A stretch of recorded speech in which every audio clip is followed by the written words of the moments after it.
నువ్వు ఈ కథ ఏంది, నేను చూసుకుంటామన్నారు.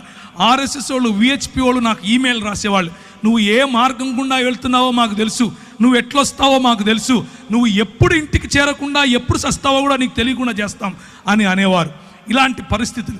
అక్కడ నువ్వు వెళ్ళి సాక్షి జీవితం అనంటే ఏంటి అనంటే, అక్కడ నువ్వు వెళ్ళి క్రైస్తవుడిని అని చెప్పుకుంటే చాలు తన్నుతారు.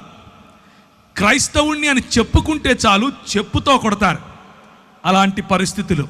కానీ స్టెఫెనును ఆశీర్వదించినట్లుగా, స్టెఫెనుకు వాక్ చాతుర్యం ఇచ్చినట్లుగా, స్టెఫెనులో వాక్ ప్రభావం ఇచ్చినట్లుగా, స్టెఫెనును ఏ విధముగా జ్ఞానముతోనూ కృపతోనూ ప్రభువు నింపాడో అలా యవ్వనస్తులను నింపగలడు. మనం ఒక్క విధేయత అన్నటువంటి అడుగు తీస్తే చాలు.